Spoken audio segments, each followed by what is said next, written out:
अब देखिए, अब हमारा टॉपिक है पेज नंबर 7 के ऊपर, जिसको डायरेक्शनल डेरिवेटिव बोलते हैं। डायरेक्शनल डेरिवेटिव क्या होता है इसको देखें।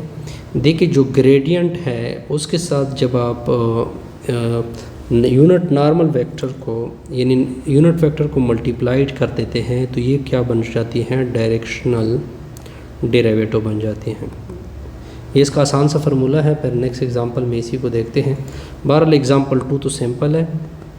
आपको फंक्शन गिवन है, एफ ऑफ एक्स वाई की वैल्यू गिवन है, 3x + 3 गिवन है। आपसे सिंपल ग्रेडियंट मांगा जा रहा है, यानी यहाँ पे वैसे सिंपल आपको ग्रेडियंट मांगा जा रहा है तो आपने ग्रेडियंट का आंसर देना है।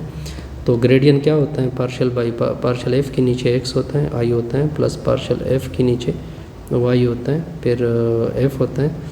ठीक है, बहरहाल ये क्या होगा, प्लस पर जे होगा। बस 2 वेरिएबल में तो हमने 2 वेरिएबल, तो डेल्टा एफ़ की वैल्यू आएगी partial by partial x. F की वैल्यू पुट करोगे 3x + 3 आई होगा, तो ये y हो जाएगा, 3x + 3 होगा, जे होगा। तो डेल्टा एफ़ इक्वल टू ये अलग, और इस 3x की डेरिवेटिव क्या होती है, 3 होती है, इसकी डेरिवेटिव 0 आएगी। 3x की derivative with respect to y ये 0 होगा, दूसरा भी 0 होगा, तो 0j होगा। तो डेल्टा एफ़ की वैल्यू सिंपल क्या आएगी, 3i + 0j, या इसको 3i भी लिख सकते हैं। ठीक हो गया। अब देखिए, अब नेक्स्ट की तरफ देखते जाइए।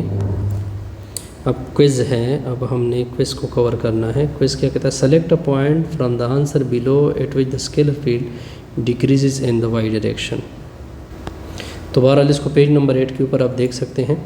आपकी एफ ऑफ एक्स वाई जी की वैल्यू गिवन है, x² yz लिखा हुआ है, माइनस xy² z लिखा हुआ है। तो हमने सबसे पहले इसका क्या फाइंड करना होता है, ग्रेडियंट फाइंड करेंगे सबसे पहले। तो ग्रेडियंट तो आसान है, इसका मैं डायरेक्ट ग्रेडियंट फाइंड कर रहा हूँ। तो 2xyz आएगा, i आएगा, माइनस y² z होगा, साइड पे i आएगा। डायरेक्ट मैंने लिखा, ठीक है, क्योंकि ग्रेडियंट के ऊपर काफ़ी प्रॉब्लम हो चुके हैं। तो इसका विद रिस्पेक्ट टू y लेते हैं, x² z होगा, माइनस 2xyz j होगा, फिर प्लस k क्या होगा, x² y होगा, माइनस xy² k होगा। ठीक हो गया। अब डिक्रीजेज इन y डायरेक्शनल, डिक्रीजेज इन y डायरेक्शन का मतलब होगा कि 1 0 1 0, ऐसे ही होगा ना। तो बहरहाल इसको पुट करते हैं, तो इधर ये 0 हो जाएगा, ये भी 0 हो गया। बहरहाल यहाँ पे इसमें क्वेश्चन में कन्फ्यूजन है, तो कन्फ्यूजन से बचने के लिए देखिए, इस क्वेश्चन में मुझे कन्फ्यूजन है, देखिए कि इसमें कुछ मैसिंग पार्ट आ रहे हैं। ठीक है, तो नेक्स्ट डिफिनीशन है डायरेक्शनल डेरिवेटिव की।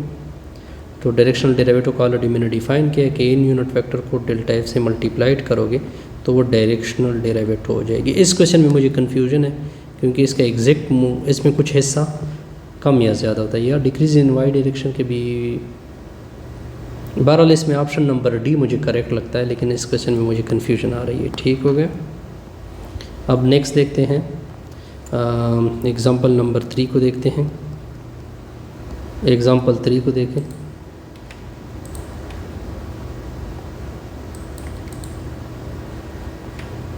एग्ज़ाम्पल 3 को देखें।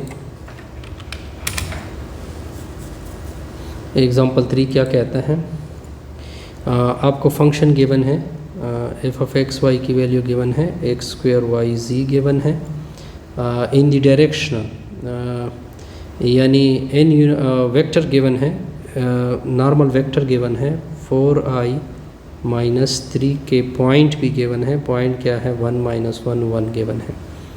तो हमने डायरेक्शनल डेरिवेटिव फाइंड करनी है। हमारा टारगेट क्या है, directional derivative equal to question mark. Directional derivative क्या होता है, यूनिट नॉर्मल के साथ डेल्टा एफ को डॉट प्रोडक्ट करोगे, फिर आपने पॉइंट -1 1 फिर यूनिट नॉर्मल कैसे कहते हैं कि वेक्टर को अपने मैग्नीट्यूड से डिवाइड करो। वेक्टर क्या है, 4i - 3k, तो 4 का स्क्वायर होगा, मैग्नीट्यूड 4 का स्क्वायर होगा, -3 का स्क्वायर होगा। तो यूनिट नॉर्मल वेक्टर आ जाएगा आपका 4i - 3 के 4 का स्क्वायर 16, 16 जमा 9 25 होता है, स्क्वायर रूट होगा, यानी 4 के नीचे 25 का स्क्वायर रूट 5 होता है, तो ये आई आएगा, 3 के नीचे 5 के होगा। अच्छा, ये हमने फाइंड किया।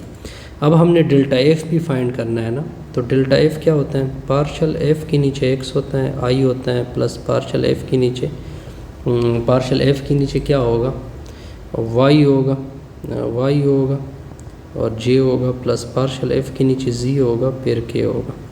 अब आसान आपने एफ़ की वैल्यू पुट करनी है, पार्शल बाई पार्शल एक्स को छोड़ दोगे, एक्स स्क्वायर वाई जी है, आई आएगा, plus partial by partial Y, X square Y G होगा, जे होगा, partial by partial G, X square Y G के होगा। ठीक हो गया।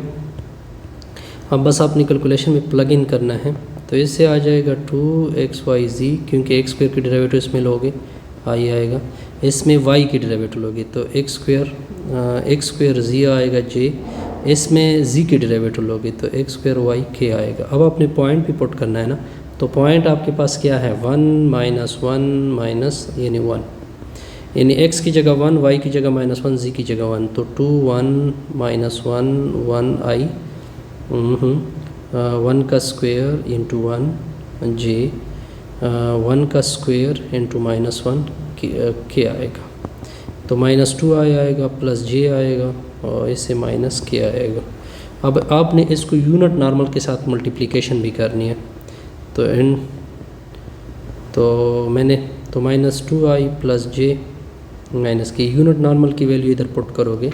यूनिट नॉर्मल की वैल्यू क्या थी, अगर आपको याद हो, ऊपर मैंने लिखी थी 4/5 आई माइनस 3/5 के, सिर्फ आई के साथ को मल्टीप्लाई के जे को छोड़ दोगे, तो -4 दूने 8/5 i.i1, माइनस में माइनस प्लस 3/5 i.1, 5 एलसीएम होगा, -8 जमा 5 आएगा, -8 जमा -8 ये आएगा, -5/5 आएगा, 5 कैंसिल, -1 इसके से हमारी ये वीडियो को